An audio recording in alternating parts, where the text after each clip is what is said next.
The Tiger Rising, Chapter 26. He left Willie Mae at the motel and went down the highway. "Sistine!" he shouted as he ran. "Sistine!" he screamed. And miraculously, he saw her, her orange dress with the pink polka dots glowing on the horizon.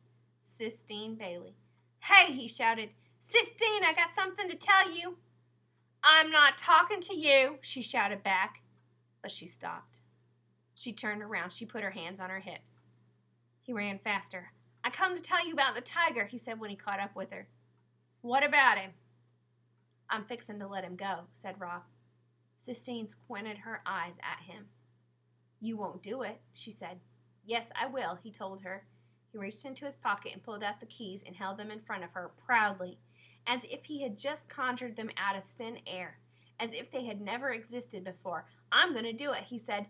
"I'm going to do it for you." "Woo-wee!" somebody screamed, and Rob turned and saw Beauchamp come speeding right toward them in his red Jeep. "Oh, no," whispered Rob. "Is it him?" Sistine whispered. Rob nodded. Beauchamp pulled over to the side of the road, spraying mud and water everywhere. "You out getting your exercise?" he hollered. Rob shrugged. "Speak up!" roared Beauchamp. He got out of the Jeep and came toward them. Rob quickly pocketed the keys.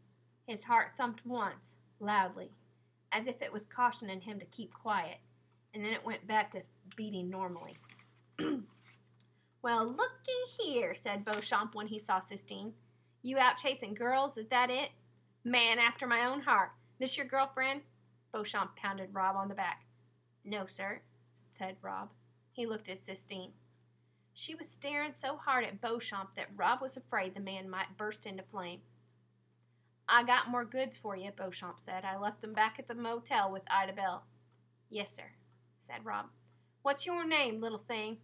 Beauchamp said, turning to Sistine. Rob's heart gave another loud, warning thump. Lord only knew what Sistine would say to Beauchamp. But Sistine, as always, surprised him. She smiled sweetly at Beauchamp. "Sissy," she said.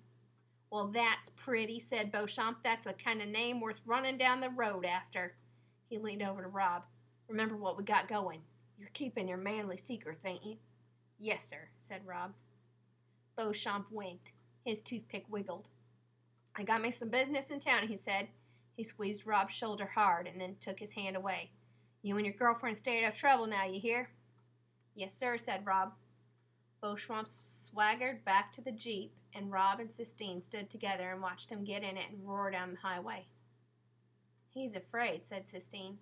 "He's afraid of the tiger. That's why he's making you feed him." Rob nodded. That was another truth he had known without knowing it. The same as he had known that Sistine's father was not coming back. He must, he realized, know somewhere deep inside of him more things than he had ever dreamed of. "I'm sorry," he said. "What I said about your daddy, I'm sorry." "I don't want to talk about my father," said Sistine. "Maybe he is coming to get me." "Maybe he is coming to get you." "He's not coming to get me," Sistine tossed her head. "And I don't care. It doesn't matter.